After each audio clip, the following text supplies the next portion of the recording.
Voilà, nous voilà de retour. J'étais trop enthousiaste à commencer, à vous retrouver pour justement ce troisième panel de la section de l'après-midi, donc de notre conférence sur la marque Maroc. Je vais appeler tout de suite les panélistes pour la session qui aura comme titre « Le Maroc, catalyseur de la marque Afrique ».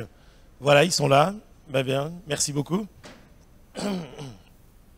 Installez-vous. Monsieur Bailly, exactement. Et Monsieur Rué, Joël Rué qui arrive. Voilà, vous pouvez les applaudir.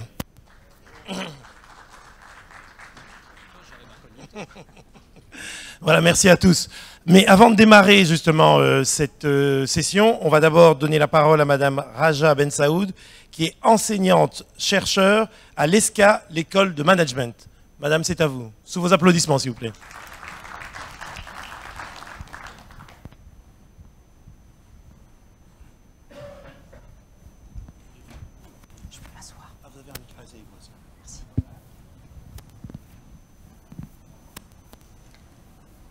Mesdames, Messieurs, bonjour.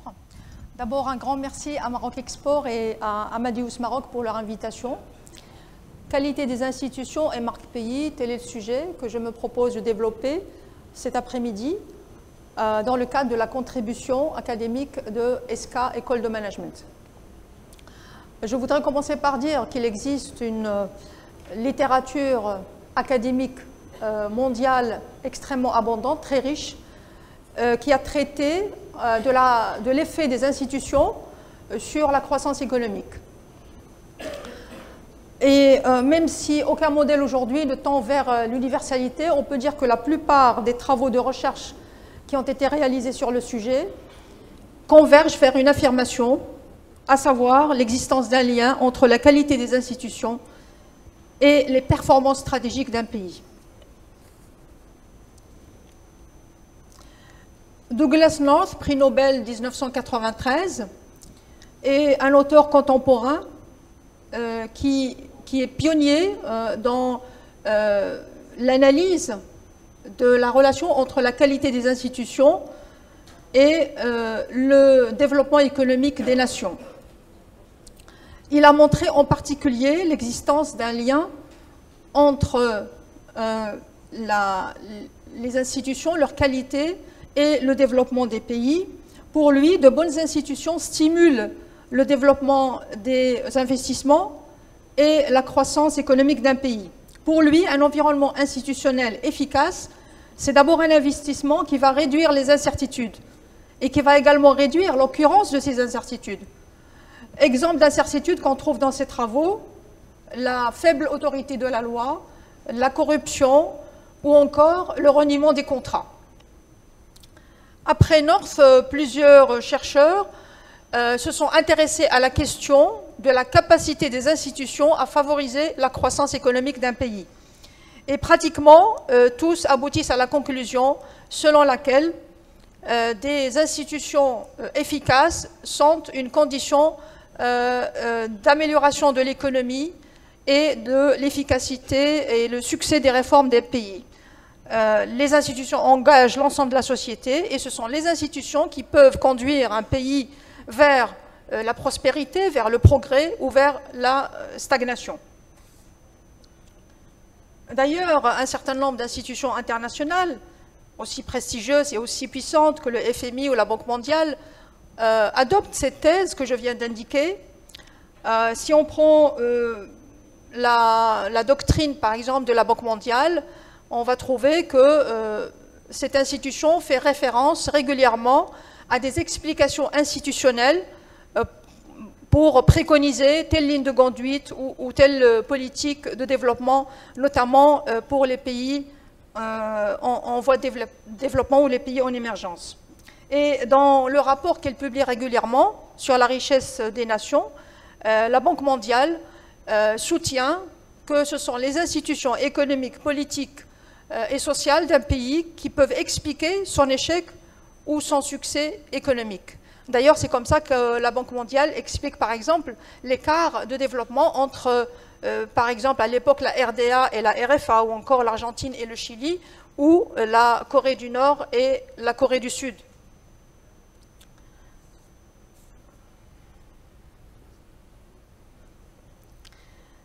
Il y a également des travaux qui ont démontré le lien qui existe entre les institutions d'un pays et son dynamisme, ou le dynamisme de son commerce extérieur. Douglas Anderson et James McCoyer ont notamment conclu à la relation qui peut exister entre la faiblesse des institutions et le ralentissement des échanges extérieurs d'un pays. Alors comment ils expliquent cela ou cette relation? Tout simplement, ils vous disent que des institutions faibles vont accroître les incertitudes qui sont inhérentes aux transactions commerciales internationales et ils vont également accroître les risques tels que la corruption, le manque de respect des contrats et d'autres éléments qui peuvent freiner les échanges commerciaux d'un pays. Et de nombreux travaux empiriques ont abondé dans le même sens.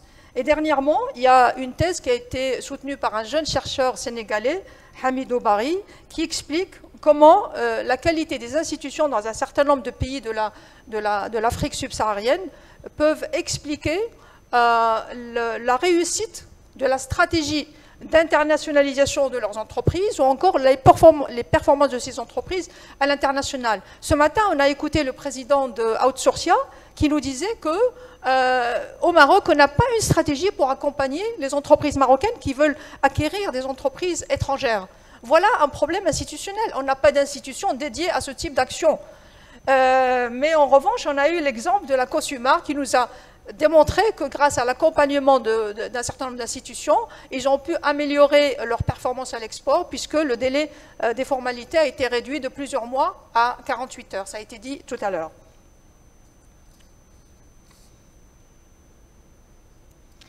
Les relations, ou plutôt la relation entre les institutions et la marque pays, voilà, donc c'est un petit peu le thème central.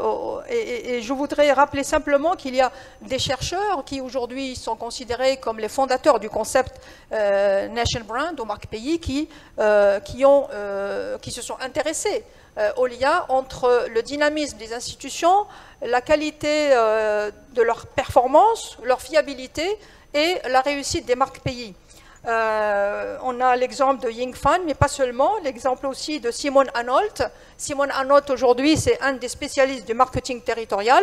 C'est quelqu'un, par exemple, qui a conseillé dans leur stratégie de déploiement de la marque pays, des pays comme le Royaume-Uni, comme la Suisse ou encore la Nouvelle-Zélande. Alors pour lui, effectivement, il y a un lien entre la marque pays et la performance de son système juridique, économique et social.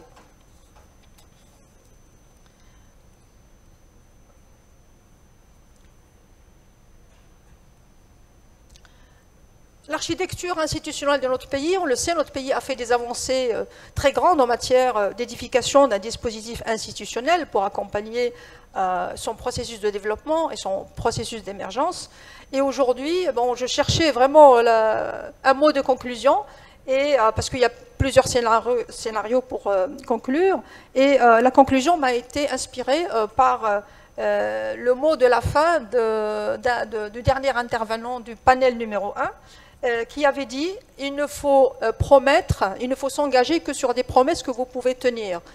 Et comme la marque, c'est aussi un ensemble de promesses, moi, je pose la question, une fois qu'on aura mis en place, j'espère, cette stratégie de marque pays, cette stratégie de Made in Morocco, il faudra se poser la question, est-ce que nos institutions sont en mesure de délivrer ces promesses de la marque Made in Morocco? Merci.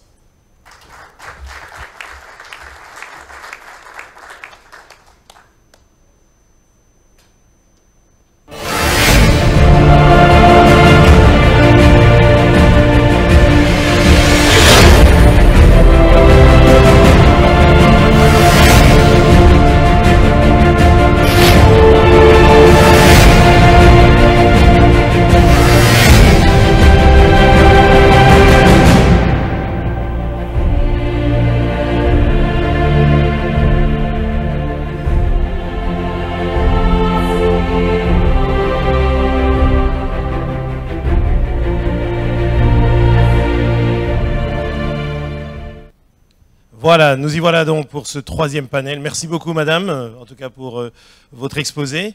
Nous allons donc parler de la marque Afrique, puisqu'on parle du Maroc comme catalyseur de la marque Afrique. Je vous présente donc nos panélistes. Il y a donc au bout du panel, là, il y a monsieur Abdou Diop, qui est le managing partner de Mazars et qui est président de la commission Afrique de la CGEM, c'est-à-dire le patronat marocain. Bienvenue, merci d'être avec nous. À ses côtés, monsieur Aziz Alami, qui est le directeur de l'OFEC, c'est-à-dire l'association marocaine, non, l'Office des foires d'exportation de Casablanca. Merci d'être avec nous.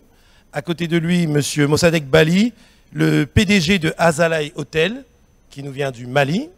Et enfin, monsieur Joël Rué, qui est lui président de l'Observatoire des émergents. Pardon. Excusez-moi. Voilà, l'Observatoire des émergents. Donc, on l'a dit, Maroc, catalyseur de la marque Afrique.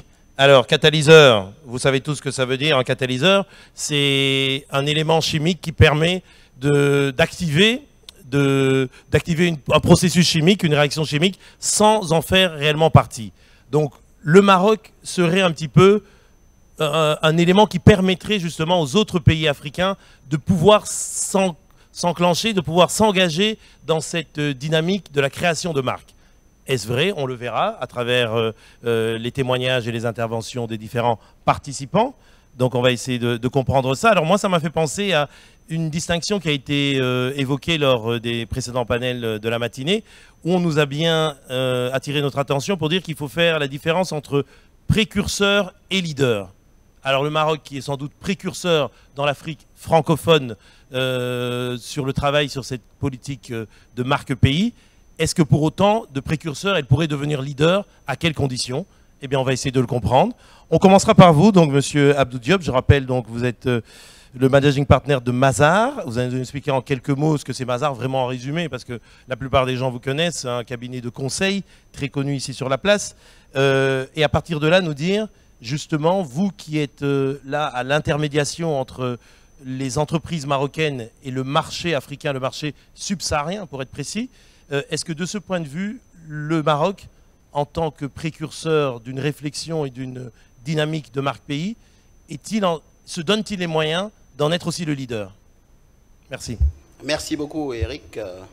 Merci à Maroc Export et à l'Institut Amadeus de m'associer à cet événement qui est pour moi très important parce que cette marque Maroc, on la vit au quotidien et je pense qu'elle n'est pas suffisamment mise en avant et donc c'est vraiment agréable de voir que d'éminents spécialistes sont invités pour en parler. Donc aujourd'hui, le Maroc, catalyseur de la marque Afrique, moi je pense que le Maroc a un rôle très important à jouer. D'abord, parce qu'il y a un certain nombre de facteurs de rayonnement de la marque Maroc qui aujourd'hui lui donnent une légitimité sur ce positionnement comme catalyseur de la marque Afrique. Je m'explique. Aujourd'hui, je pense que le Maroc comme hub africain, que ce soit en termes de transport, que ce soit en termes d'éducation, que ce soit en termes de tourisme, lui permet d'avoir ce positionnement comme catalyseur de la marque Afrique, parce qu'il y a quand même une légitimité par rapport à beaucoup de pays européens. Il y a aussi un second élément qui est très important. Le Maroc a un certain nombre d'ambassadeurs qui portent haut la marque Maroc et de ce fait lui donne une légitimité sur la marque Afrique. Et en premier, je crois que le roi du Maroc, le roi Mohamed VI, est le premier ambassadeur de la marque Maroc, mais aussi de la marque Afrique. Aujourd'hui, il y a beaucoup de personnes, moi je me rappelle lors d'une visite du président Macky Sall au Maroc, à l'époque j'étais président de la communauté sénégalaise et on les organisait pour venir accueillir le président Macky Sall. Et la première question que me posaient beaucoup d'entre eux, c'est pas est-ce qu'on pourra voir Macky Sall, mais est-ce qu'on aura l'occasion de voir le roi Mohamed VI. Donc ça démontre qu'il y a il y a un rôle très important qu'il a joué ces dernières années qui donne cette position à la marque Maroc. Mais bien entendu, il n'y a pas que ça. Il y a derrière un certain nombre de choses. Il y a des vecteurs de la marque Maroc. Un Karim Mahal est un vecteur de la marque Maroc au sein du continent. Les projets d'infrastructure, un projet Nour est un vecteur de la marque Maroc, mais est également un vecteur de la marque Afrique. Parce que quand on parle de Nour, qui est une réalisation très importante au Maroc, on dit aussi en Afrique et dans le monde arabe. Donc c'est très important aujourd'hui. Il y a un positionnement très fort qui fait que le Maroc a cette capacité de pouvoir être le catalyseur fort de la marque Afrique et on le voit au quotidien. Tout à l'heure, Brahim Fassifiri parlait de Maroc figure de proue. C'est une réalité qui se vit au quotidien. Et bien sûr, il y a un certain nombre d'actions nécessaires, parce qu'il ne faut pas oublier que ça reste une marque jeune. Quand je dis jeune, c'est par rapport à, en tout cas, des marques usuelles, pays occidentaux, notamment colonisateurs. Donc ça reste jeune, une marque jeune sur le continent. Et qui dit marque jeune, dit aussi fragilité. Pourquoi fragilité? Parce qu'aujourd'hui, quand, pour citer certaines entreprises françaises, un Bolloré ou un Bouygues fait un projet dans un pays africain, c'est Bolloré, c'est Bouygues. Quand une entreprise marocaine ou une entreprise turque ou une entreprise chinoise fait un projet en Afrique, c'est une entreprise marocaine. Ce n'est pas A, B ou C, c'est les Marocains. Et donc ça crée une fragilité parce qu'il y a une... Tout à l'heure, on disait que nous sommes souvent, en tant qu'entreprise marocaine, des loups solitaires. C'est vrai que ce phénomène de loup solitaire crée une fragilité parce que chacun, et ça on est vraiment très vigilant sur cela au sein de la Confédération des entreprises marocaines, chacune des entreprises marocaines qui se déplacent sur le continent doit être consciente qu'elle est ambassadrice de la marque Maroc. Et malheureusement, les entreprises n'en sont pas suffisamment conscientes. Et donc, autant il est difficile de construire cette marque, autant il est très facile de la dégrader. Et une entreprise peut la dégrader. Donc il y a vraiment une conscience qu'on doit prendre sur cette fragilité de la marque et la nécessité de pouvoir très rapidement la détruire. Et donc il faut qu'on puisse s'organiser pour éviter cela. Et pour cela, il y a un certain nombre d'actions. Je pense qu'aujourd'hui, une des actions pour que le Maroc continue à avoir cette légitimité et à porter la marque Afrique, c'est qu'il faut déjà, on parlait tout à l'heure de coordination, je pense que la coordination, elle doit commencer par ses actions sur l'Afrique. Je pense qu'aujourd'hui, le Maroc intervient énormément sur le continent, à différents niveaux, que ce soit public, privé ou au niveau des fondations, des ONG. Il est important qu'on ait une vraie fédération, une coordination à travers un monsieur Afrique institutionnel ou une institution en charge de la coordination des relations avec l'Afrique. Je pense qu'aujourd'hui, c'est essentiel. Je ne parle pas d'institution au niveau de la direction Afrique des affaires étrangères, parce que c'est un rôle spécifique, mais il faut qu'on ait vraiment un positionnement institutionnel qui permette de coordonner ces actions pour, d'une part, capitaliser sur la marque et d'autre part, éviter justement qu'il y ait des actions solitaires de dégradation de marque. Deuxième chose, pendant plusieurs décennies, le Maroc a annuellement formé des milliers d'étudiants africains. Si on fait le compte, durant ces 20 dernières années, il doit y en avoir au moins 100 000 qui sont aujourd'hui perdus dans la nature. Pourquoi perdus dans la nature? Parce qu'on n'a pas gardé une traçabilité, alors que c'est des vrais ambassadeurs potentiels de la marque Maroc. Certains sont devenus présidents de la République, d'autres sont devenus ministres, mais on n'a aucune traçabilité. Et le phénomène inverse se produit, c'est comme ils sont perdus de vue et à un moment ils perdent le lien avec le Maroc. Certains deviennent même des destructeurs de la marque Maroc, alors qu'on peut très rapidement en faire de vrais ambassadeurs, de vrais promoteurs de la marque Maroc à prix peu coûtant. Un troisième élément qui pour moi est très intéressant, il y a 2 ans lors du Forum Afrique Développement, Madame Mafiri a apporté un message très fort sur le Made in Africa. Je pense que ce Made in Africa dont elle a fait la promotion lors d'Afrique Développement il y a 2 ans, aujourd'hui, le Maroc, à travers justement Maroc Export, peut porter ce Made in Africa qui est un vrai label. Je pense qu'il y a des occasions formidables et je pense que c'est déjà dans le pipe. Je fais que peut-être anticiper sur des choses qui sont prévues. Aujourd'hui, le Maroc organise la rencontre des OPC mondiaux. C'est l'occasion de faire la promotion. Je pense qu'il y a des organismes de promotion de différents pays qui sont prêts, sous l'égide du Maroc, d'adhérer à ce label Made in Africa et à commencer à produire réellement des produits Made in Africa. Donc je pense qu'il y a un vrai potentiel. Le Maroc peut être un grand fédérateur de la marque Afrique, un gros catalyseur de la marque Afrique, mais il faut absolument qu'on puisse éviter de tomber dans ces fragilités qui quand même sont là, parce qu'on est une marque qui reste jeune sur le continent, qui s'exporte depuis un certain nombre d'années sur le plan social et culturel, mais qui commence économiquement de s'exporter que depuis une dizaine d'années, si on oublie le commerce caravanier. Donc il est important qu'on puisse fédérer les actions, capitaliser sur les axes sur lesquels on a un potentiel. Et bien sûr, après, bon, c'est vrai que c'est aujourd'hui surtout axé sur l'Afrique francophone. Après, il y a un travail aussi qui est à faire sur l'Afrique anglophone, mais c'est une seconde étape. Mais déjà, en tout cas, sur une grande partie du continent, le Maroc porte bien la marque Afrique. Elle doit consolider cela à travers ces actions que je pense être très rapidement atteignables, puisqu'il y a cette légitimité qui est le fait du hub Maroc actuel, qui est une réalité. Alors pour compléter, merci beaucoup en tout cas, merci pour cette intervention.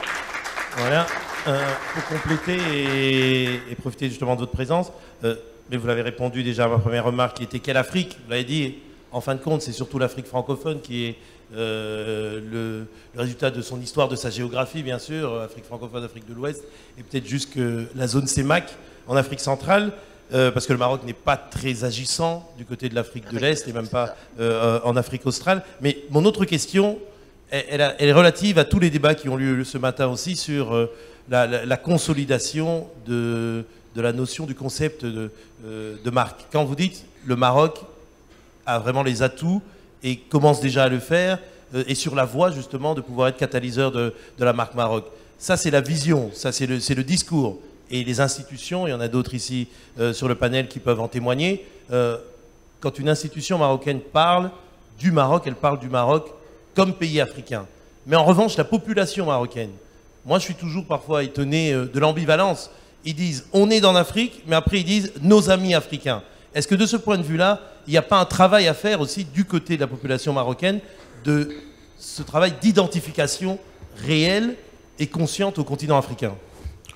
Parfaitement. Hein. Vous touchez du doigt un élément qui est aussi très important. C'est vrai qu'aujourd'hui, il y a un phénomène naturel qui va le faire. C'est-à-dire qu'aujourd'hui, il y a quand même, depuis 5 ans, un brassage de plus en plus important des populations, en tout cas en provenance d'Afrique subsaharienne, avec les populations marocaines. C'est un phénomène qui n'existait pas. Donc, c'est vrai qu'il y a 10 ans, tout le monde disait les populations d'Afrique subsaharienne connaissent mieux les Marocains que les Marocains ne les connaissent.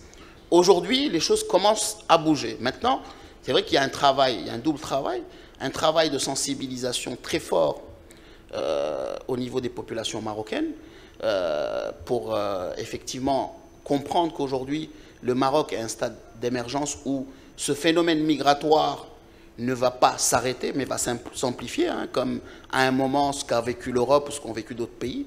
C'est une évolution normale vers l'émergence. Mais d'un autre côté, il faut aussi que cette sensibilisation soit faite au niveau des subsahariens pour qu'on puisse avoir ce mix qui permette réellement aux uns de comprendre les autres. Et ça me permet aussi de toucher un élément qui a été aussi très important au-delà de tournée royale, la décision de régulariser pratiquement l'ensemble des subsahariens qui étaient en situation irrégulière au Maroc, a aussi joué très fortement dans cette consolidation de la marque Maroc dans les pays d'Afrique subsaharienne. Donc effectivement, je suis d'accord qu'il y a un travail à faire. Ce travail n'est pas uniquement au niveau des populations, il est aussi au niveau des entreprises, parce qu'il y a encore un certain nombre d'entreprises, un certain nombre de loups solitaires qui n'ont pas encore compris qu'il faut traiter les pays d'Afrique subsaharienne d'égal à égal, qu'il faut avoir aussi cette connaissance culturelle pour intégrer les différences culturelles. Mais je pense que c'est un travail qu'il faut intégrer dans la démarche pour qu'on ait une vraie légitimité de ce Maroc catalyseur de la marque Afrique. Mais aujourd'hui, en tout cas, le plus difficile est déjà fait pour moi. Merci beaucoup, M. Diop. Merci. Alors, je me tourne vers vous, M. Aziz Alami, de l'OFEC.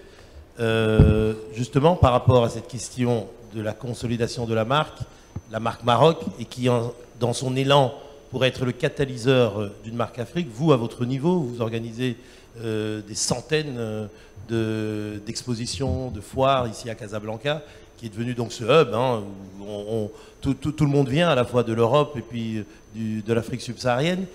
Et la plupart, justement, de ces foires qui sont organisées ici au Maroc, prennent le label africain. Donc, foire africaine, je sais pas moi, des nouvelles technologies, celle qui va avoir lieu prochainement, l'ITEX, on s'est rencontrés d'ailleurs à cette occasion, ou forum des assureurs africains. Donc, le label africain est chaque fois mis en avant. Mais est-ce qu'au-delà de l'effet marketing, je veux dire, il y a vraiment une participation, une co-définition des thématiques et un travail en partenariat lors de ces événements, ou alors c'est juste une caution où on aura 2 Sénégalais et un Malien qui viendront et pour pouvoir avoir le label africain? À mon tour, je voudrais remercier Maroc Export et l'Institut Amadeus pour l'invitation et pour me permettre de prendre la parole au sein de cette honorable assistance. Je voudrais revenir un peu en arrière, si vous permettez, juste pour positionner un peu le secteur, parce que c'est un secteur très particulier. Je vais vous faire un témoignage. Il y a 4-5 ans, on avait lancé un concept qui s'appelait Marca Mribia, marque marocaine.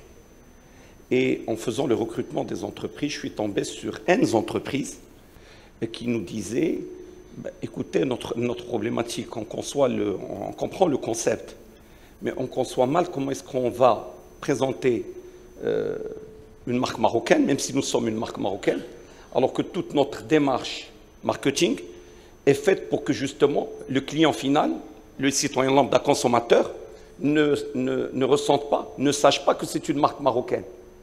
Pourquoi? Parce que tout simplement, il n'y avait pas cette prise de conscience collective de l'importance de la marque marocaine. Et donc du coup, il faisait tout son effort marketing pour garder cette interprétation étrangère. Et plus vicieux encore, j'ai vu des cas où l'on a créé des sous-produits avec une connotation marocaine pour mieux valoriser le même produit qui sort de la même chaîne de distribution, qui lui est vendu sous un label qui a connotation étrangère alors qu'il est, marocain. Autant je peux le concevoir, comme a parlé tout à l'heure le responsable de Outsourcia, quand on a affaire à une clientèle internationale. Mais là, c'était la clientèle marocaine. Ça veut dire qu'au Maroc, on parlait marque allemande, marque chinoise, et on faisait la marque française, marque italienne, et on faisait la qualité, on parlait de la qualité en fonction de l'origine, mais jamais de la marque marocaine. Jamais on ne citait la marque marocaine. Deuxième élément important que nous avons dans notre métier, c'est que nous sommes un excellent observatoire horizontal. Nous recevons dans différentes manifestations tous les secteurs. Et nous avons à la fois une vision sur ce qu'est le secteur, mais aussi sur l'image qu'a ce secteur, à la fois au niveau national, mais aussi à travers les internationaux exposants ou visiteurs qui sont là. Pourquoi je fais ce petit rappel? Pour dire que tout en étant une institution qui est très ancienne. L'origine de l'Office des foires et des expositions, c'est la Société des foires qui est née en 1935. Donc vous voyez que ça fait quand même beaucoup de temps. Entre-temps, elle est passée par différentes phases. Et aujourd'hui, on est dans le démarrage de quelque chose qui peut être effectivement catalyseur de cette marque africaine. On est au démarrage d'un repositionnement de ce secteur sur l'accompagnement des différentes stratégies sectorielles, donc des différentes offres sectorielles nationales, mais aussi en se positionnant sur un partenariat privilégié, et j'insiste sur le terme partenariat parce que c'est ce qui fait la force de l'offre Maroc dans la relation avec l'Afrique. C'est qu'on est dans un partenariat privilégié qui permet effectivement d'échanger de l'expertise et de partager cette expertise pour permettre l'émergence de ce secteur, non pas uniquement au Maroc, mais dans tous ces pays-là, avec lesquels nous sommes en relation. Et c'est ça, cette démarche, nous ne sommes pas du tout dans des acquis tels que ce qui est arrivé au niveau du banque, nous sommes vraiment au début du processus. Si on se rappelle le début du processus d'une banque tel que Tijeri, quand elle s'est implantée pour la première fois au Sénégal, pour ceux qui ont suivi, il s'agissait d'implanter un bureau de représentation dans un petit garage avec un bonhomme qu'on appelait à l'époque le mercenaire, et c'est comme ça que ça a démarré. Nous sommes, je ne dirais pas à cette phase, mais presque à cette phase. Nous sommes en train de repositionner le secteur à la fois à ce niveau-là, à l'échelle nationale et à l'échelle africaine. Tout simplement parce qu'on a identifié effectivement un réel potentiel. Il faut savoir qu'aujourd'hui, le Maroc est la première plateforme africaine sollicitée pour les expositions. Et c'est important, alors qu'en infrastructure, par exemple, nous sommes en 7e position. Donc nous avons un retard à combler au niveau des infrastructures. Par contre, aujourd'hui, nous connaissons les marques mondiales de salons. Nous parlons du Jaitex, nous parlons du Batimat, nous parlons du Cebit, nous parlons... Par contre, aujourd'hui, nous commençons à voir émerger, et c'était tout l'effort que nous avons fait pour accompagner, d'abord nous restructurer et commencer à faire émerger nos propres marques, mais aussi accompagner le secteur privé pour faire émerger des marques qui peuvent donner l'exemple. Aujourd'hui, nous avons le Salon international du bâtiment qui a 30 ans d'existence et qui aujourd'hui commence à s'imposer. Nous avons le Forum de l'étudiant qui a commencé depuis 2 ans à faire des tournées africaines et aujourd'hui, il se déploie dans 5 pays, 6 pays en Afrique et il commence à être visible. Avant, on était obligé d'aller pour défendre le domaine de la formation, d'aller prendre des postes, des positions dans des salons internationaux. Aujourd'hui, nous défendons la marque salon africain pour qu'il puisse, pour faire émerger des marques africaines de salons sans être obligé de prendre des positions dans des salons mondiaux.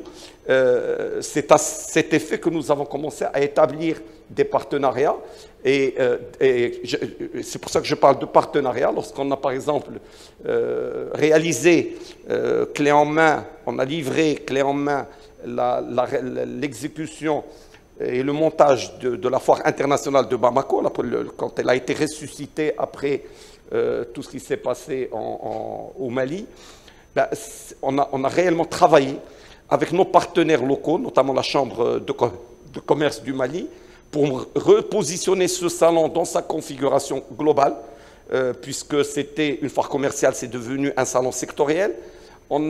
On est parti d'un terrain nu et on a monté toute l'infrastructure, y compris l'accompagnement dans l'achat des infrastructures, etc., jusqu'à la livraison du salon clé en main. Et ce qui a été énormément apprécié et salué en son temps par M. le Président du Mali, pour dire que les Maliens, et c'était sa propre déclaration, étaient heureux de voir que le Maroc offrait au Mali exactement la même qualité de ce que lui avait vu dans le Siam de Meknès. Donc on est dans cette dynamique. Idem, tout à l'heure mon ami a parlé du type de déclaration que nous entendons. Nous avons eu un officiel qui nous a dit lors de la visite de notre roi qui était accompagné avec de notre président. C'est une appropriation institutionnelle, c'est quand même c'est un terme très fort. Notre roi avec notre président.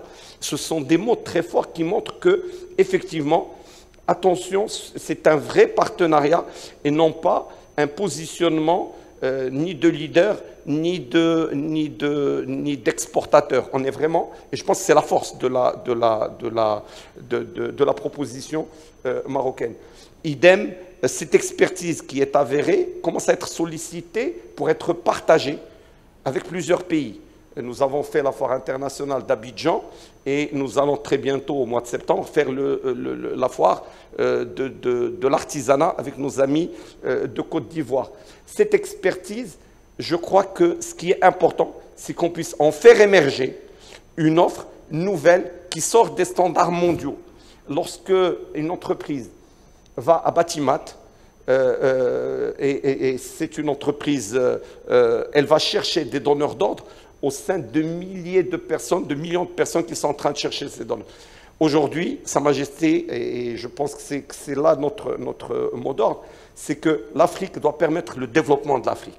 L'Afrique doit participer au développement de l'Afrique et nous essayons d'agir dans ce sens à travers le métier spécifique que sont les foires et salles. Merci beaucoup. Je voudrais juste une précision. Quand vous dites une offre qui sort des standards mondiaux, tout à l'heure on le disait, il faut aussi promouvoir une culture qui pousse à être au niveau, si pas égal, même supérieur aux exigences justement mondiales. Quand vous dites les standards mondiaux, vous dites au moins au niveau technique, c'est être au moins aussi bon que les autres, mais trouver une différenciation marketing en quelque sorte. Exact. On ne parle pas de standards techniques. Je pense que là-dessus, la labellisation, la certification des données, etc., tout ça, c'est des choses qui, sans lesquelles, si elles ne sont pas là, on ne peut pas prétendre avancer dans ce secteur. Par contre, quand on dit standards mondiaux, le Maroc et aujourd'hui, même l'Afrique en général, toutes les études nous montrent qu'on ne va pas se positionner sur des salons mondiaux. On ne va pas créer des marques mondiales de salons. Nous sommes sur des marques de salon qui permettent l'accompagnement du développement africain. Et c'est ça, je crois, que ce qui est important pour nous, parce que nous restons dans cette dynamique d'outils de promotion des différents secteurs. Et c'est cette différenciation sur laquelle j'insiste. Merci, merci beaucoup. Ok, alors autre orateur, et non des moindres, Monsieur Mossadegh Bali, PDG du groupe donc Azalai Hotel, bien connu puisqu'il a développé toute une chaîne hôtelière, une success story africaine qui nous vient du Mali.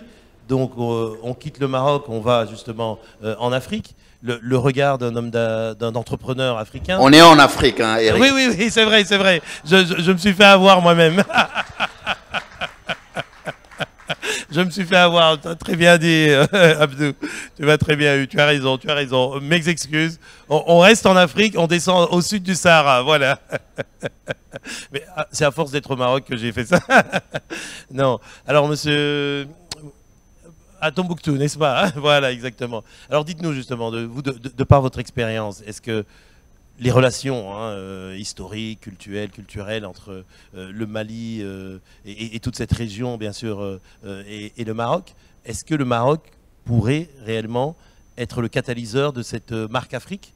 Est-ce que vous, par exemple, dans le branding de votre chaîne hôtelière, est-ce que à travers le branding de votre chaîne hôtelière, une chaîne africaine, est-ce qu'il y a des partenariats qui se sont noués avec des acteurs marocains du secteur aussi? Pas encore, mais j'espère que ça va venir.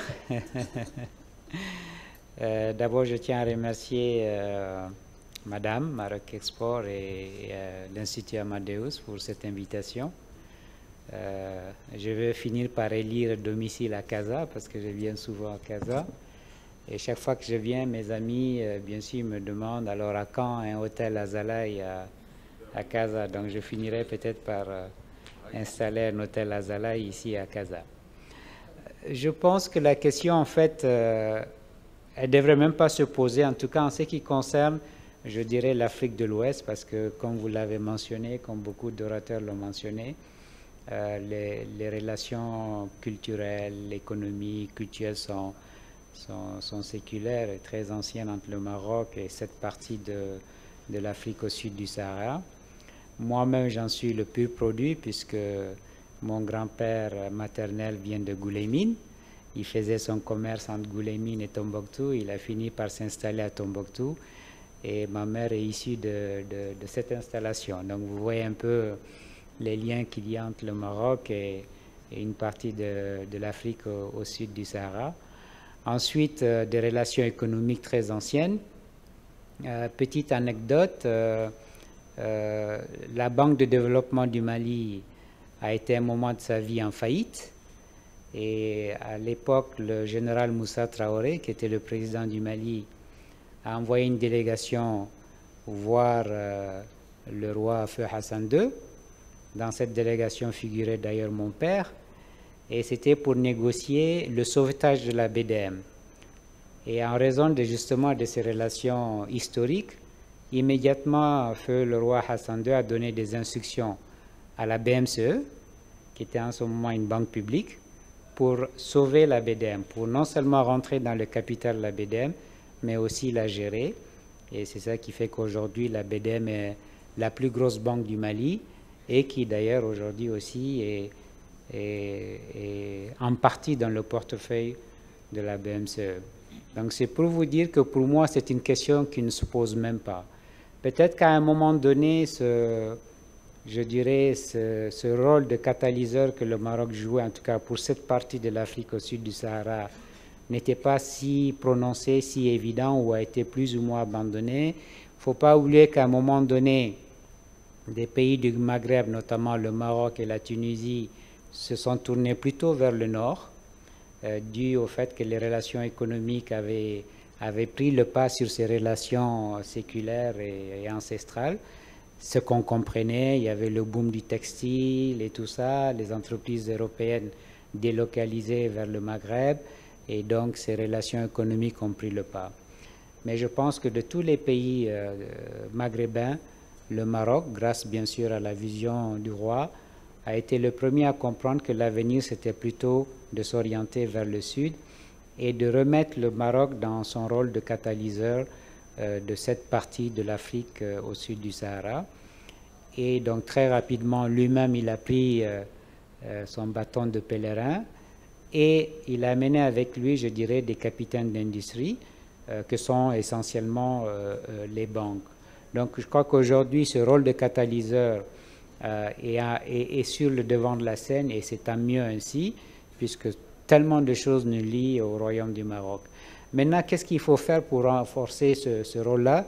Je dirais qu'à la suite, si on parle d'armée, à la suite du génie militaire que représentent les trois grandes banques, la BPCE, la BMCE et puis Attijari, qui ont ouvert la brèche, il faudrait maintenant qu'il y ait plus d'entrepreneurs, de PME marocaines à la suite de ces grandes entreprises que ces PME-là aillent s'installer en Afrique au sud du Sahara. Je crois que c'est ça qui va renforcer ce rôle-là. Donc, beaucoup de PME, mais aussi, et ça on le déplore, je trouve qu'il n'y a pas assez d'échanges culturels. On devrait voir plus de troupes marocaines, plus d'échanges entre les jeunes, faire des camps de jeunes. On a parlé Diop a parlé de la population marocaine qui ne connaît pas bien les populations subsahariennes. Je crois que la meilleure façon, c'est d'envoyer beaucoup de jeunes Marocains visiter ces pays-là, faire des camps de vacances, ou les envoyer, par exemple. Pourquoi est-ce que le Maroc ne créerait pas ce que les Français avaient créé dans un, je ne sais pas si ça existe, qu'on appelait le VSN. Le Maroc pourrait créer son service VSN, prendre des jeunes diplômés, les envoyer travailler dans des entreprises au sud du Sahara. Comme ça, ces jeunes-là vont revenir et vont mieux comprendre les cultures, les économies de ces pays-là. Donc, échange culturel aussi. Il faudrait qu'il y ait beaucoup plus d'échanges culturels pour renforcer ce rôle de catalyseur. Il faudrait aussi que le Maroc puisse mieux vendre la destination Maroc en elle-même, parce que comme on a dit ce matin, la marque c'est un tout, c'est du contenu et du contenant. Pour quelles raisons les élites africaines, en tout cas dans ces pays-là en Afrique de l'Ouest, qui sont majoritairement francophones, pour quelles raisons leurs élites vont passer leurs vacances à Paris ou à Bruxelles, alors que tout ce qu'on trouve à Paris, on le trouve au Maroc aujourd'hui, beaucoup moins cher, de bien meilleure qualité d'ailleurs, avec un accueil, avec le soleil et tout. Je pense que là, il y a vraiment quelque chose, il y a une mine ici qui devrait être explorée. Un travail que font, je dirais, le génie, donc ces trois banques-là, c'est aussi de brasser les équipes. Lorsque les entreprises marocaines vont en Afrique au sud du Sahara, il faut être assez courageux pour brasser des équipes.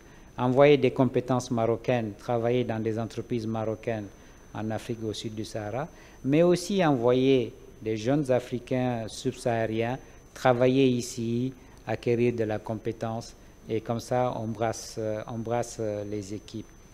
Et dernier point, je suis tout à fait d'accord avec M. Ghorfi. C'est bien, on a parlé de 100 000 étudiants qui ont été formés ici, il faut accroître cela. Ça, c'est pour moi le meilleur vecteur pour le Maroc de jouer ce rôle de catalyseur, au lieu que les jeunes aillent aux États-Unis ou au Canada, c'est loin, ça coûte beaucoup plus cher que le Maroc. il faut être encore beaucoup plus, je dirais, agressif. Certains pays comme la Tunisie le font bien d'ailleurs. Les universités tunisiennes se vendent bien en Afrique au sud du Sahara, alors qu'on connaît la qualité et on le voit d'ailleurs dans les rankings, les meilleures business schools africaines sont au Maroc ici. Donc chaque année dans le ranking qu'on lit, les meilleurs sont ici. Donc là aussi, effectivement, c'est une piste, à mon avis, qu'il faut explorer pour accroître ce rôle de catalyseur. Donc voilà à peu près ramassé ce que je peux dire. Pour moi, c'est une question qui ne se pose même pas. Donc ce réveil du Royaume du Maroc à travers cette vision de son roi et toutes les équipes maintenant qui travaillent à opérationnaliser cette vision, on commence à le sentir. J'étais à un dîner hier soir du CEPS et j'étais tellement content d'entendre que le premier investisseur en Côte d'Ivoire en 2015 a été le Maroc. Il y a vraiment un changement de paradigme. Il y a quelques années, c'était forcément la France. Aujourd'hui, c'est le Maroc. Donc je pense que ce rôle de catalyseur, à mon avis, a bien démarré et on ne peut que s'en féliciter. Merci beaucoup. Oui, mais justement, j'allais vous passer la parole, Monsieur Rué, patientez encore un petit peu. Je vais vous passer la parole parce que ce que M. Moussadek Bali a dit, c'est très important. C'est-à-dire, pour l'instant, ce qui se fait, il y a eu les précurseurs, ces grands groupes, ces champions marocains, mais au niveau des PME, PMI.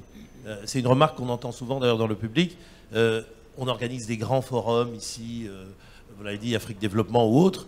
Quelques chefs d'entreprise africains viennent, ils passent 3 jours, mais après il y a très peu de suivi. Il y a très peu de joint venture, de coopération qui se mettent en place. Alors vous êtes au patronat marocain, c'est votre responsabilité, Monsieur Diop. Qu'est-ce que vous faites pour ça?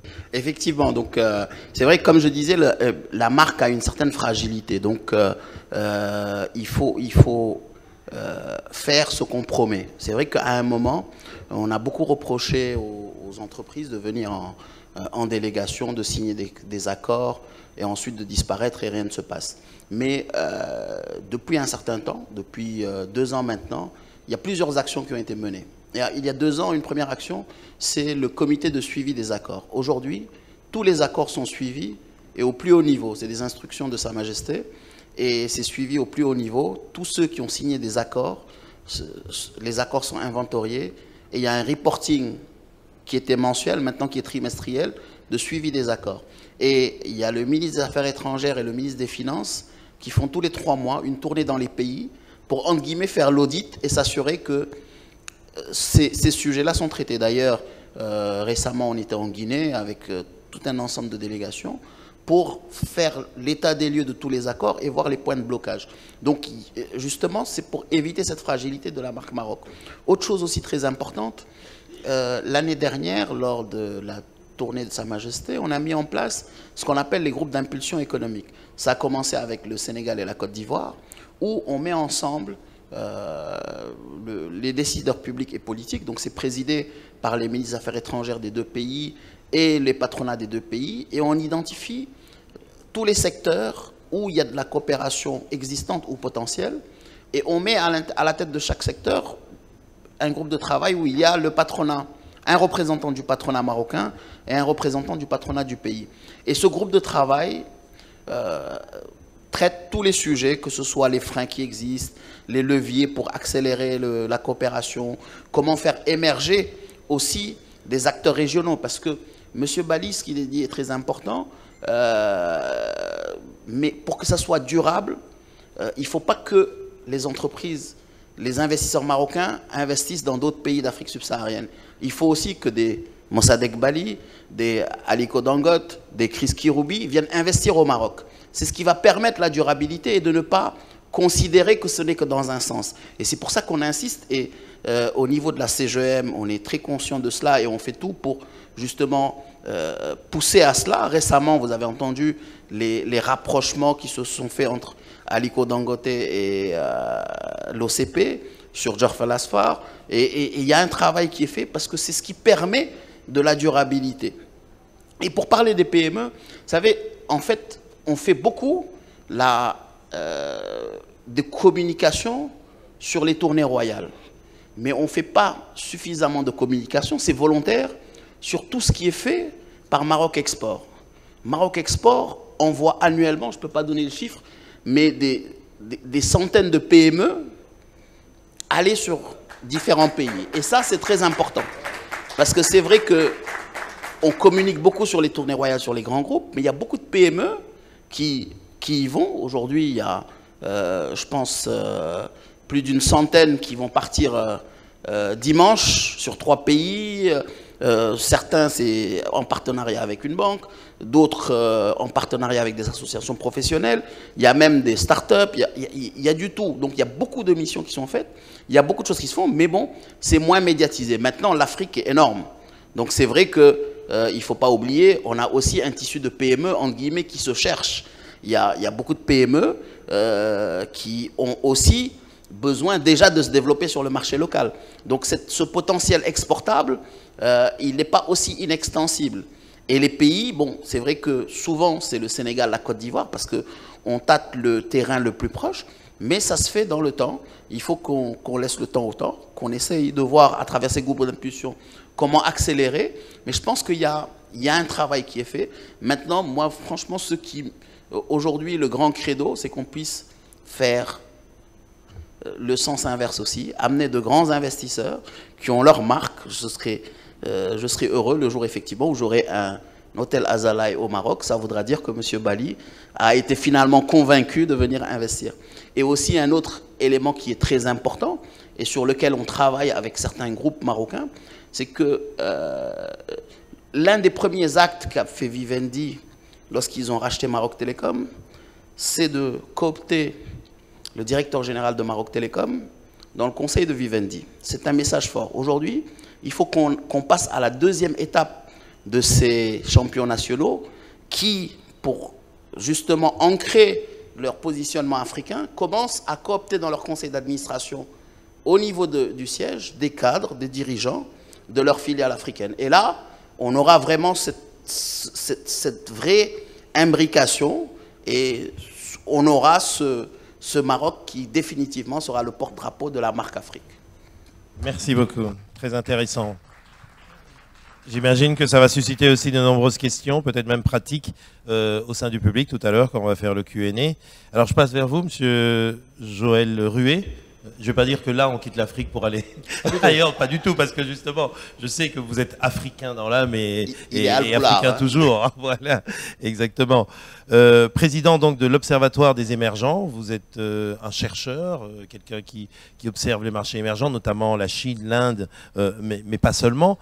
Alors, 2 questions. On parle beaucoup donc de cette marque Maroc, catalyseur de la marque Afrique, l'élan du Maroc vers au sud du Sahara, donc du continent. Il y a récemment une visite royale, une visite officielle du roi en Chine. Il y a eu un accord stratégique, un partenariat stratégique qui a été signé. Quelles pourraient être les conséquences justement de cet accord entre la Chine et le Maroc pour justement l'Afrique subsaharienne? Est-ce que ça aura des incidences sur ce que fait déjà le Maroc avec le sud du continent? Et est-ce que le Maroc pourrait s'inspirer de ce que la Chine a fait ou de l'Inde en termes de marque pays dans sa démarche justement de consolidation de sa marque? Je vous remercie de cette question. Je voudrais d'abord évidemment remercier chaleureusement Maroc Export et Brahim Fassifiri qui sont des marques pays seuls. Et je suis très content que vous me posiez cette question. Je préférerais y répondre en tant qu'Africain, si vous voulez, puisque j'ai l'honneur de représenter seulement une organisation qui compte certes des chercheurs, mais aussi des praticiens, qui viennent d'Afrique, dont le Maroc, qui viennent d'Inde, qui viennent de Chine, qui viennent d'Europe. On a un ADN de naissance qui est véritablement international. Ça, c'était le premier point. Je pense que c'est important de préciser la positionnalité. Alors, sur la question que vous posez, c'est intéressant parce que ça revient finalement à la question de la marque pays comme point d'entrée, comme porte d'entrée. Et dans les deux sens, j'allais dire. Je suis très sensible à ce qui a été dit par Abdou Diop. Il faut qu'il y ait des échanges dans les deux sens. Et c'est à ce moment-là que le Maroc va être plus qu'un catalyseur. Parce qu'un catalyseur participe à la réaction, et puis la réaction se fait, et puis le catalyseur se retrouve tout seul. Et c'est pas du tout ce que veut faire le Maroc. Bon. Alors, beaucoup a été dit sur ce qu'est une marque pays. Je ne vais pas y revenir, mais j'ajouterai un point.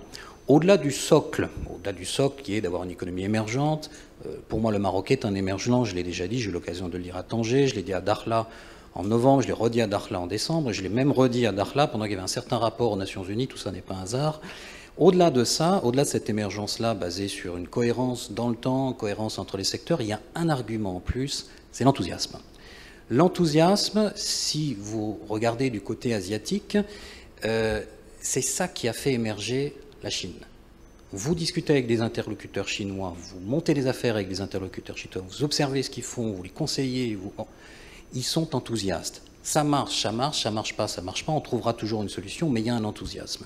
L'Inde, quand est-ce que l'Inde a émergé? L'Inde a émergé quand elle a en effet commencé à acheter des entreprises. Elle avait déjà émergé avant, il y avait déjà une marque Inde, simplement les gens ne le reconnaissaient pas. Le reste du monde ne le reconnaissait pas. Et aujourd'hui encore, vous avez des grands pays, dont un grand pays dont je viens de naissance, là, qui a du mal à reconnaître la marque indienne, par exemple, qui commence à reconnaître la marque Maroc par proximité, mais qui ne voit pas nécessairement les choses. Ces pays-là, les pays du Nord, vont voir que vous avez une marque pays dans une économie émergente lorsque vous avez un enthousiasme. Et cet enthousiasme doit parfois se présenter de manière agressive, au sens économique du terme, par des OPA, par des actions, etc.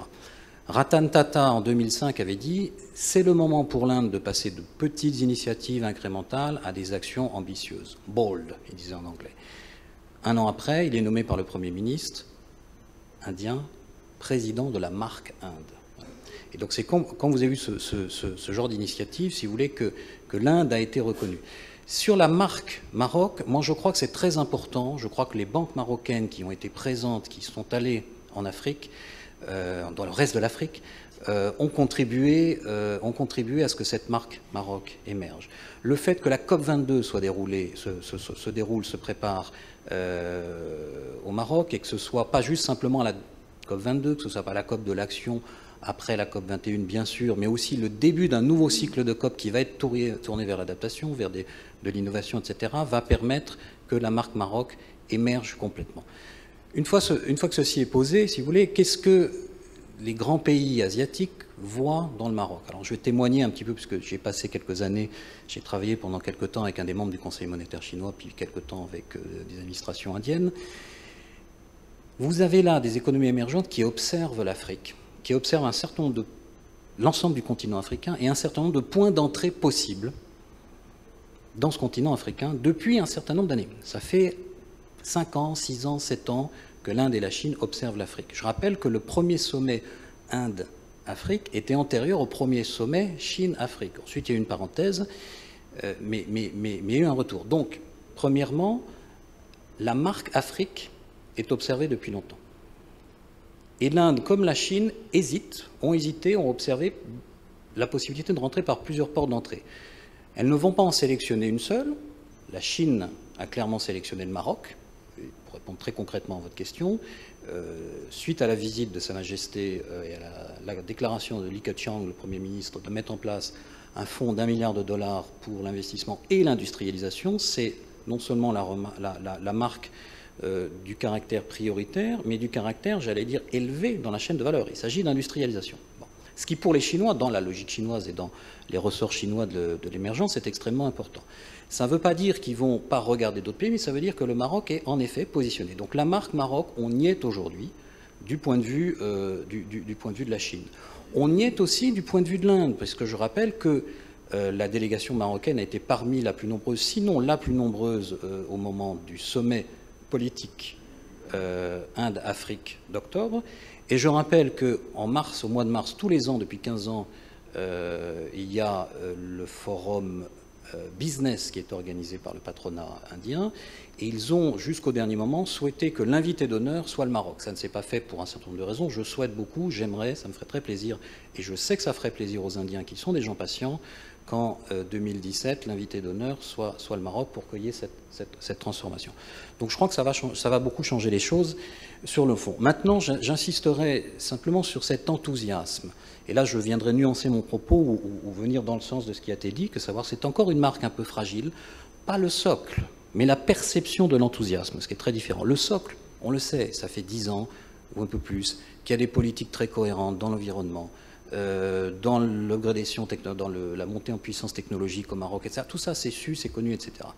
Mais la Chine, l'Inde observent encore l'enthousiasme marocain, l'enthousiasme des investisseurs marocains pour venir investir en Chine ou en Inde, pour accompagner les entreprises indiennes ou chinoises à investir dans le reste de l'Afrique, et observent encore le dynamisme. Voilà. Et donc ils ont besoin de preuves, et ils ont besoin qu'entre un sommet politique et un sommet économique, on ne passe pas d'une délégation de 700 personnes à une délégation de 20 personnes. Ce qui a sauvé bien sûr la délégation marocaine au mois de mars 2016, c'est malgré tout que les entreprises marocaines présentes à New Delhi en mars ont été très proactifs. Ce sont les gens qui ont vraiment envie de faire des choses, et ce sont des gens qui ont aussi profité, qui ont compris qu'on est dans un monde global et qu'on peut projeter le dynamisme marocain quand on est à New Delhi, par exemple en allant travailler, discuter avec d'autres entreprises africaines, y compris des délégations venant d'Afrique anglophone. Donc voilà, pour faire simple, je crois que l'ensemble des ingrédients est là. Tout ce qui est le plus difficile à réaliser finalement, c'est le dur. Et on est aujourd'hui, j'allais dire, non pas dans le fragile, mais dans l'important, dans ce petit supplément d'âme qui fait qu'on concrétise et qu'on transforme l'essai, si on veut utiliser des termes de rugby. Et ça, je crois que c'est quelque chose qui a été dit aujourd'hui. Je pense que c'est aujourd'hui là qu'on se situe. Et je pense que les 2-3 années qui vont venir vont être clés à cet égard. Peut-être. Merci beaucoup, monsieur Rué. Merci. Petite précision, soyez peut-être un peu plus spécifique pour comprendre. Quand vous dites la Chine a choisi le Maroc comme porte d'entrée pour le reste du continent, ça veut dire quoi? 1 milliard, on met 1 milliard sur la table. Tu vas compléter après. Il va le dire et puis après vous allez compléter sans problème. Ça veut dire quoi? Industrialise, que le Maroc soit, je veux dire, dans l'échelle de valeur, je veux dire, hein, de l'économie. Quel sera le rôle? Quel est le rôle que le Maroc et la Chine ont défini pour le Maroc par rapport à la stratégie sino-marocaine, alors, envers le reste du continent? Je vais vous faire une réponse très simple à la chinoise, mais qui est vraie. On n'en sait rien. Non, mais c'est vrai, les Chinois n'en savent rien, ils n'en savent rien. Ils mettent 1 milliard pour voir. Si le milliard marche, on en mettra 2, on en mettra 3, on en mettra 5. En revanche, ils sont pragmatiques. Et donc, c'est à l'enthousiasme marocain de se manifester. Tout reste à construire. Ça peut être de l'industrialisation assez classique, ça peut être de l'outsourcing, ça peut être du nearshoring, ça peut être accompagner les entreprises chinoises dans l'automobile, la mobilité électrique, l'aérospatiale, les matériaux composites, etc., dans le cadre des politiques déjà établies au Maroc. Ça peut être d'autres choses. Les Chinois vont être pragmatiques là-dessus. Ce qui est, à mon avis, beaucoup plus important, c'est de voir un petit peu la séquence historique. Si vous voulez, il y a 4-5 ans, a commencé à émerger dans les grands think tanks chinois, au moment où on commençait à préparer la transition de régime de passage de Hu Jintao. À l'époque, vu de l'époque, il faut le rappeler, c'est Li Keqiang qui était vu comme le remplaçant de Hu Jintao, et puis il s'est retrouvé Premier ministre. Mais donc, Li Keqiang a de toute façon une vision industrielle, industrialisante, etc. Donc beaucoup de ces think tanks de l'époque travaillaient justement à comment redynamiser la vision industrielle et avaient déjà placé l'Afrique ou les Afriques sur leur viseur. À l'époque, vu de l'époque, il y avait plusieurs stratégies qui étaient envisagées. Il y avait la stratégie directe, qui a été atteinte dans un certain nombre de pays africains, c'est évident, on ne va pas les nommer, mais la Chine est assez vite rentrée dans le dur de la roche, et j'ai eu la chance de discuter avec le représentant spécial de la Chine, l'ambassadeur pour l'ensemble de l'Afrique. Il me disait, voilà, dans un certain nombre de pays, on a fait au mieux. Dans un certain nombre d'autres pays, on rencontre l'Inde. Voilà, pour eux, leur concurrent principal, c'est l'Inde. Donc, il faut d'autres stratégies. Et à l'époque, il y avait 2 stratégies possibles. Il y avait passé par des grandes économies dites occidentales, comme par exemple la France. Et moi, un certain nombre de mes amis diplomates chinois m'ont dit encourager à continuer à travailler sur l'Afrique, etc. Et essayer de monter cette triangularisation. Et puis l'approche directe. Et l'approche directe consiste à sélectionner un certain nombre de pays relais dans des zones. La première approche n'a pas fonctionné parce que je pense que les pays envisagés n'ont pas été assez réactifs, assez pragmatiques. Voilà. Et aujourd'hui, la Chine teste la deuxième stratégie avec 2 ou 3 points d'entrée qui sont de manière évidente l'Éthiopie, que sont le Maroc, et puis ils regardent un petit peu ce qu'ils peuvent faire du côté du Nigeria dans d'autres conditions. Et voilà. Donc on en est aujourd'hui à une situation où ce milliard est mis sur la table pour voir si on peut aller vite, si on peut aller de manière cohérente et si on peut déboucher sur des choses nouvelles, intéressantes et qui comprennent quels sont les besoins de transformation de la Chine. Et là je reviendrai encore et toujours sur ce qui a été dit par Abdou et d'autres. à savoir que ce sera très intéressant si le Maroc peut aider des entreprises chinoises à venir à faire des choses qui rentrent dans le cadre des politiques marocaines.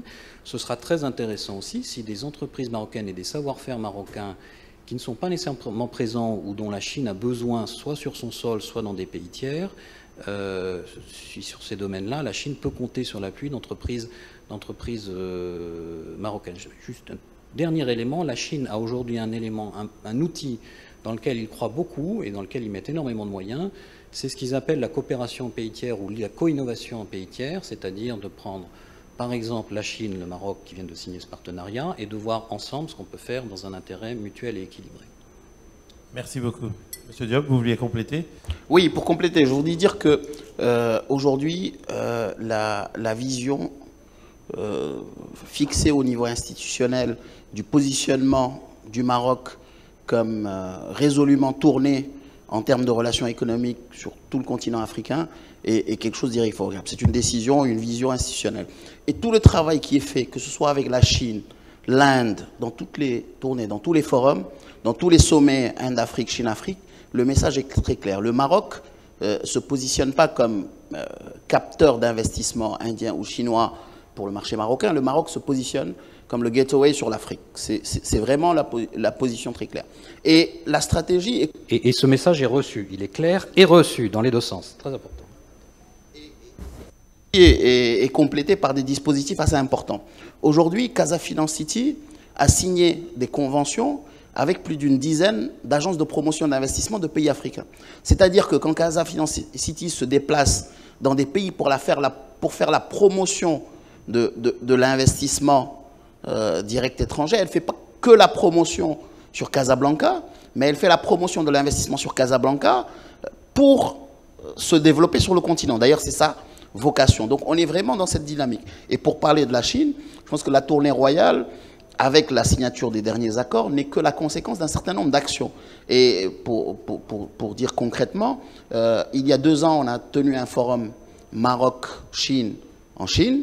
Il y a un peu plus d'une année, on a tenu un forum Maroc-Chine à Marrakech. Il y a eu le forum Chine-Afrique où le Maroc a été très présent à Johannesburg. Ensuite est venue effectivement cette tournée qui est venue consolider tout un ensemble d'actions, bien sûr, et entre-temps, avec la présence, l'installation de Bank of China au Maroc, ça c'est un signe très important. Et deuxièmement, la signature de l'accord de swap sur le yuan. Donc c'est un ensemble d'actions qui sont coordonnées et qui rentrent dans une dynamique de positionnement du Maroc comme hub d'investissement chinois sur le continent africain. Donc c'est juste pour clarifier, on est vraiment dans une dynamique, pour compléter je dirais, on est dans une dynamique de positionnement dans ces relations Maroc-Inde, Maroc-Chine, Maroc-Russie comme hub de l'investissement en Afrique et bien sûr aussi comme réceptacle d'investissement marocain et d'exportation marocaine sur ces pays-là. D'accord. Une question. 1 milliard, est-ce que c'est peu à l'échelle de la Chine? Est-ce que c'est pour aller peut-être dans le sens de ce que M. Rue a dit? On n'en sait rien, c'est un ballon d'essai de la part des Chinois? Oui, c'est un ballon d'essai, mais bon, c'est 1 milliard. Vous savez, 1 milliard d'investissements qui sont gérés par des banques marocaines qui ont un réseau assez développé sur le continent, peuvent financer un certain nombre de projets. Et c'est une learning curve qui va permettre de démontrer la capacité du Maroc d'être un véritable hub d'investissement sur l'Afrique. Je pense que bon, si ça commence par 1 milliard, c'est déjà pas mal. C'est déjà pas mal, en effet. Oui. Mais quand on connaît les capacités financières de la Chine, c'est ça que je voulais dire. 1 milliard, vous en voulez combien de plus? Non, plus sérieusement, je pense qu'en ne mettant quelque part, vous avez raison, qu'un seul milliard, la Chine montre aussi autre chose et fait passer un message subtil en disant qu'elle n'est pas non plus là pour perturber l'économie marocaine. Si la Chine était venue avec 10 milliards, 100 milliards, la réponse aurait peut-être pas été aussi positive côté marocain et il y aurait eu des angoisses légitimes. Donc ils ne sont pas là, en mettant un seul milliard, ils montrent aussi qu'ils ne sont pas là pour perturber le tissu local, mais qu'ils sont là pour faire, ce milliard ne va pas être dans un seul projet, que ce milliard va être décomposé en quelques dizaines de projets, que donc ça va faire des projets à taille humaine, raisonnable, etc., sur lesquels il va y avoir des effets d'entraînement sur des entreprises de taille petite et moyenne également. Enfin, moi, je le lis comme ça. Très bien. Avant de passer la parole au public, on va quand même profiter pour faire au moins 10 minutes d'échange avec le public. Peut-être une remarque, Monsieur Alami, Monsieur Azalei, sur ce qui a été dit, un complément Si vous permettez, allez-y. moi j'ai un petit complément. On est dans une dynamique, et je reviens sur ce qui se dit sur la Chine, sur l'Inde et sur la Russie, et c'est aussi valable pour l'Afrique. Aujourd'hui, cette dynamique doit obligatoirement être accompagnée par tout un volet, j'allais dire, réglementaire ou d'accord. Il faut inventer un nouveau type d'accord, puisque aujourd'hui, l'accord LUMOA n'a pas abouti et n'aboutira pas, puisque de toute façon l'UMOA est quasiment dépassé, qu'aujourd'hui nous ne serons pas dans un système de libre-échange probablement, ou d'accord tel qu'il a été conçu avec l'Union européenne, et que peut-être il faut réinventer un nouveau modèle d'accord d'abord avec l'Afrique. Est-ce que ça peut aller de l'adhésion totale à la CEDEAO à un autre type d'accord qui est plus soft? On n'en sait rien. Mais en tout cas, ça devra être un nouveau type d'accord à imaginer. Et nous sommes en face de partenaires d'une autre dimension que sont l'Inde, la Chine et la Russie. On a l'expérience de ce qui s'est passé avec l'accord avec les États-Unis. Aujourd'hui, il faut réfléchir sur de nouvelles formules d'accords qui permettent effectivement de participer à concrétiser l'essai au-delà de cette volonté politique, de cette démarche dynamique, proactive et de cette volonté de part et d'autre, mais il faut qu'elle soit accompagnée par une nouvelle génération d'accords. Monsieur Bali. Moi, je reviens à ce que j'ai dit tout à l'heure, à savoir que on parle de politique, d'institutionnalisation de la vision, on parle de beaucoup d'argent, 1 milliard de dollars. Je pense que le rôle que le Maroc est en train de jouer comme porte d'entrée en Afrique est très bien décliné, très bien compris au niveau de ces grandes puissances économiques. Maintenant, il faut passer au stade inférieur qui est d'inciter, comme je l'ai dit tantôt, les PME à s'installer. Vous savez, pendant que la Chine négocie ses accords avec le Maroc, les entreprises chinoises n'attendent pas pour prendre le risque de s'installer directement, sans passer par le Maroc, sur le terrain. Je crois qu'il faut être pragmatique. Quand j'écoute depuis ce matin jusqu'à maintenant, j'ai l'impression que la vision, elle est là, on a mis les cadres, mais on a encore du mal à opérationnaliser cette vision-là. Et l'opérationnalisation de cette vision passe forcément par avoir beaucoup de pragmatisme. Et le pragmatisme, ça veut dire que moi, si je veux construire un hôtel à Ouaga, que je trouve une entreprise de BTP marocaine qui est déjà installée, au lieu d'aller donner le marché, comme je suis en train de le faire actuellement, à une entreprise portugaise. C'est ça le pragmatisme. Et c'est ça que moi je déplore un peu, en dehors de ces majors, Maroc Telecom, Attijari, Saham. Après, c'est le désert, il n'y a rien. Alors que les opportunités sont immenses. Dans nos pays, tout reste à faire. Donc, il faut avoir le courage de dire, ben, je vais m'installer à Bamako, je crée ma société, je sais qu'il y a une demande dans tel domaine, je vais prospecter. C'est peut-être risqué, mais ça gagne. Alors, et l'Inde, et la Turquie, et la Chine, parfois même, je me demande s'ils ne sont pas en train d'endormir le Maroc et puis de passer derrière pour amasser tout. Parce qu'ils ont ce qu'on appelle la politique du caterpillar, de la chenille. Ils vont doucement, ils s'installent et ils prennent les marchés parce qu'ils sont présents. Et tant qu'on n'est pas présent sur le terrain, on peut faire beaucoup de brainstorming, mais les résultats peuvent rester justement qu'au niveau de ces majors-là qui, eux, ont montré le chemin. Mais il faudrait maintenant que, comme on dit, la grande masse, l'armée des PME, ait le courage nécessaire de partir, de s'installer et de prendre ces marchés qui existent parce qu'il y a la technicité, il y a le know-how, mais surtout, il y a la proximité culturelle. Moi, Et l'enthousiasme. moi, je me sens beaucoup plus à l'enthousiasme. l'aise à travailler une entreprise marocaine qu'avec une entreprise turque ou chinoise, parce qu'il y a quasiment rien. Peut-être la Turquie, il y a l'islam qui nous lie, et puis c'est tout. Donc, voilà un peu le message que je voudrais passer. Merci beaucoup. Voilà. Allez, on va poser les questions. On n'a que 10 minutes, donc on va aller très vite. Monsieur Gorfi, première question. On va en prendre 3, 4, et puis après, une seule tournée. Merci. Je voudrais juste faire un complément. Merci, Monsieur Bali, pour votre intervention. Et les PME doivent jouer. J'ai fait un tweet pendant que vous parliez en disant que vous annonciez que peut-être un jour vous ouvrirez l'hôtel à Casablanca. Il y a eu une réponse à mon tweet en disant Jet Constructeur construit pour vous au Mali. Donc vous faites travailler des entreprises maliennes pour vos projets de haut standing. C'est très bien. Donc, non seulement vous le dites, mais vous le faites. Et ça, c'est plaisant. Je voulais le signaler.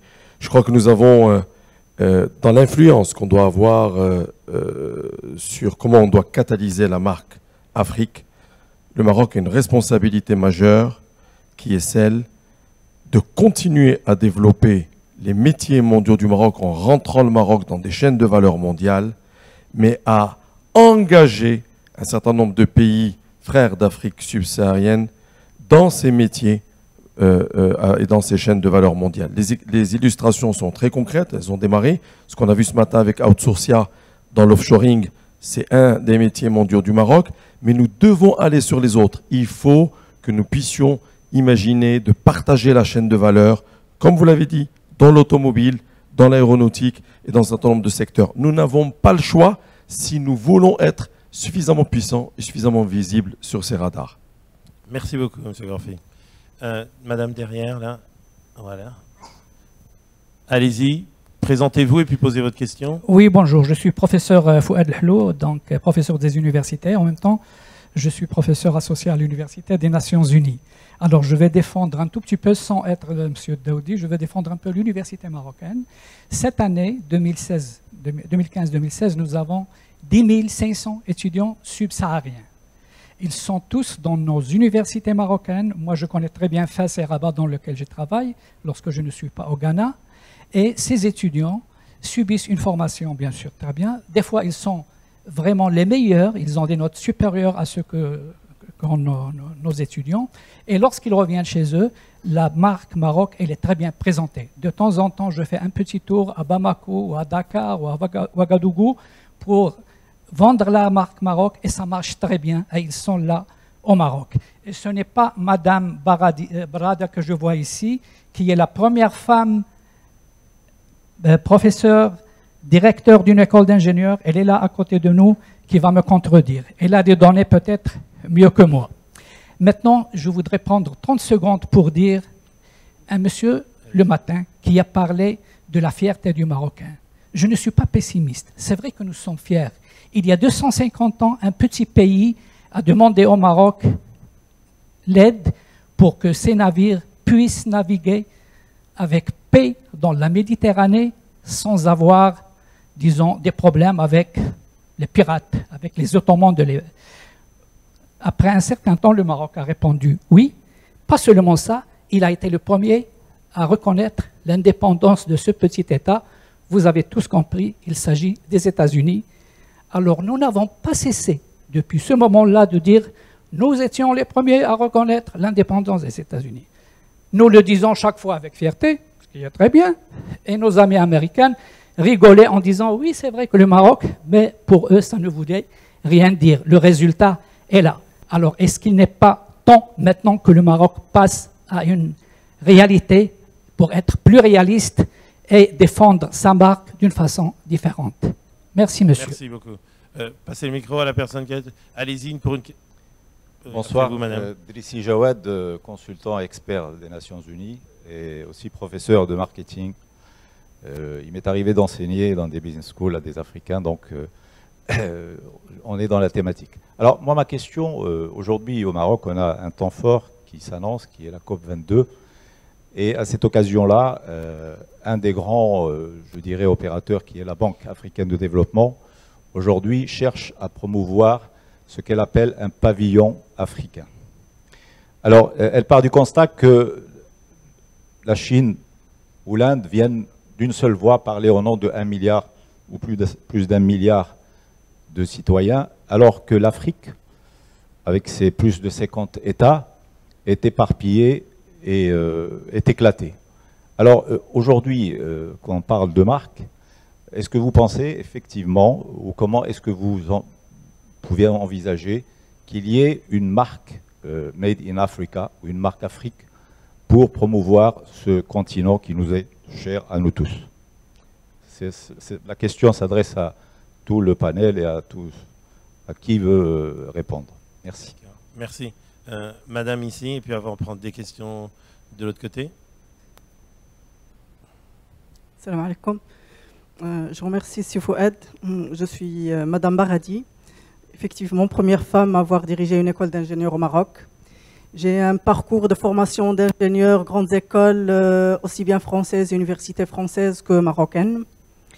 Je dirais que sur un quart de siècle de formation d'ingénieur, j'ai vu de mes étudiants qui proviennent des différents pays amis de l'Afrique subsaharienne évoluer, et je peux vous témoigner des grands progrès du brassage qui se fait de façon quasiment réussie à 100%. Certains des lauréats sont devenus des grands patrons d'entreprises marocaines. C'est vous dire que le flux passe vraiment dans l'autre sens. Et il ne suffit pas de parler des autres. Je peux donner mon exemple. J'ai ma fille qui a 15 ans, qui fait ses études de l'autre côté, à Swaziland, plus exactement, à l'âge de 15 ans. Elle y est maintenant dans un pays d'Afrique. Donc c'est vous dire que ce ne sont pas que des paroles, ce sont aussi des actes. Et je voudrais vous dire que le milieu universitaire, la formation technique, je peux vous assurer, et c'est un témoignage, à un certain moment, puisque je dirigeais un département à l'école Hassania, on a l'habitude, au niveau de la cérémonie des remises des prix, que le ministre remette des prix. Et sur 13 promotions, j'ai l'impression que 9 des filières, les majors, étaient des étudiants de pays d'Afrique subsaharienne. Donc c'est vous dire qu'ils se sentent bien, qu'ils évoluent très bien, et sur le plan académique et sur le plan professionnel. Et peut-être que l'université publique ne parle pas beaucoup d'elle-même. C'est peut-être un tort. Et s'ils sont absents dans une session comme celle de ce matin, nous sommes présents, nous sommes à l'écoute pour essayer autant que possible de cultiver l'adéquation formation-emploi qui maintenant se conjugue vraiment au pluriel. Et merci. Merci beaucoup, madame. Merci. On va prendre 2 questions de ce côté-ci. Allez-y, monsieur. Monsieur ici devant.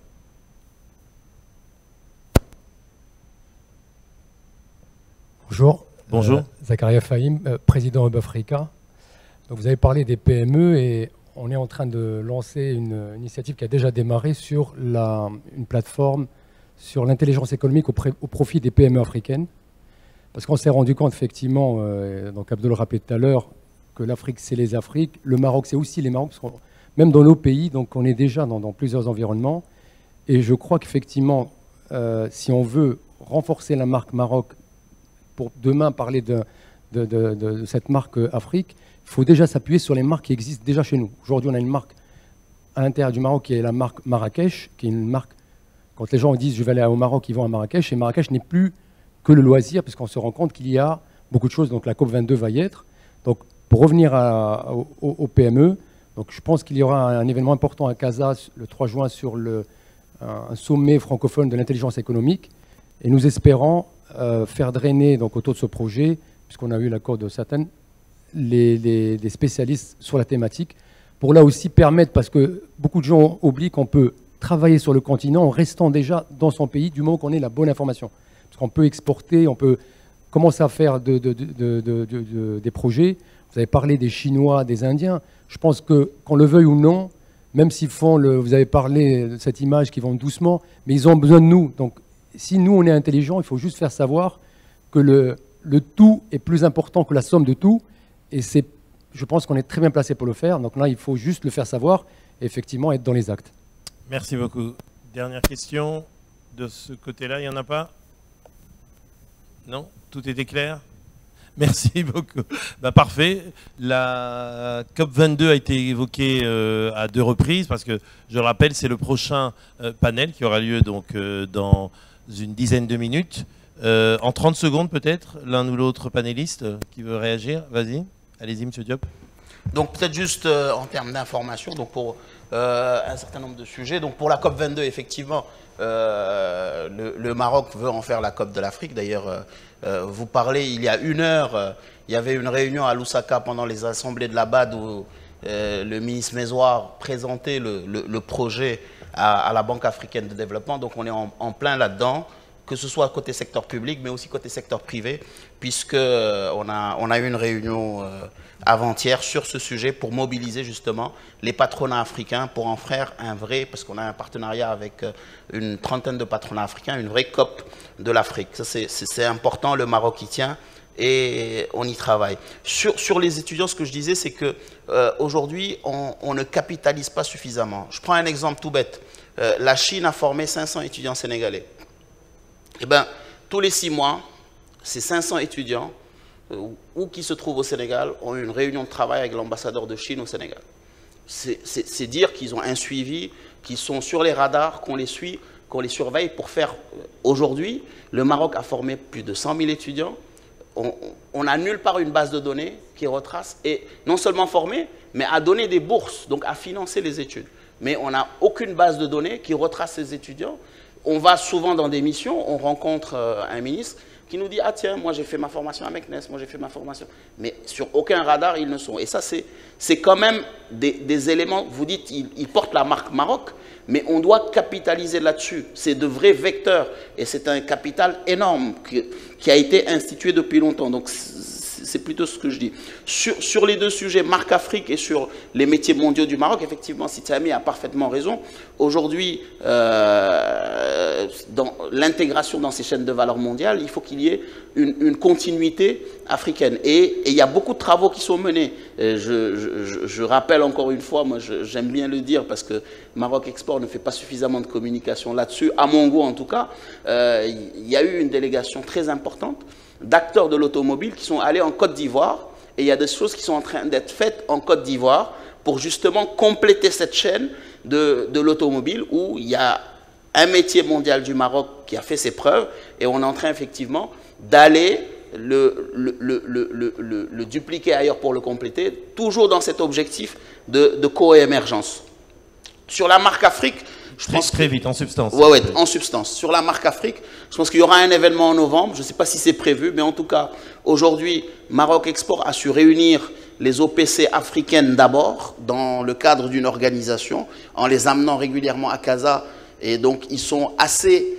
donc, ce rôle d'ambassadeur, de catalyseur de la marque Afrique a déjà commencé. Et je pense que ce sujet de marque Afrique, lors du sommet des OPC, en tout cas, moi, je prône pour qu'on mette en avant cette marque Afrique. Et je pense que les OPC africaines, qui aujourd'hui suivent bien le leadership de Maroc Export, vont bien adhérer à cette dynamique. Donc, voilà un peu quelques mots que je voulais rajouter par rapport à ces réponses.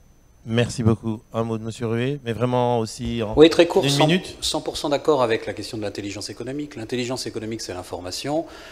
Vous avez une partie du monde, le monde développé, qui hésite, qui se dit l'Afrique, il y a des asymétries d'information. Il y a une seule et bonne réponse à la réponse de Mo Ibrahim. L'asymétrie d'information, c'est des opportunités de business. Donc il faut faire de l'intelligence économique. Mais, et c'est vraiment le mot de la fin, il faut rajouter l'enthousiasme. Moi, je suis tout à fait d'accord avec M. Bali.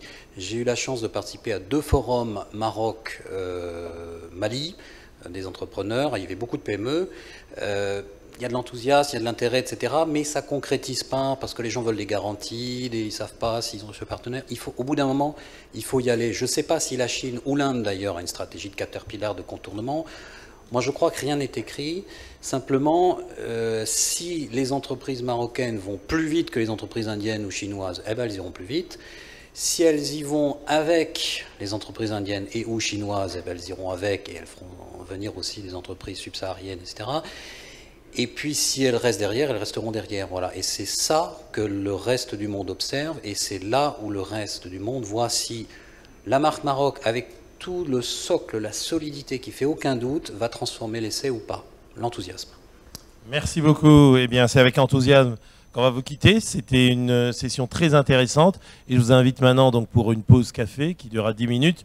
Et on se retrouve ici pour la dernière session qui sera bien sûr sur la COP22, opportunité pour le Maroc justement de marquer encore plus un pas vers l'avant, vers la constitution de sa marque pays. Merci à vous, merci aux orateurs.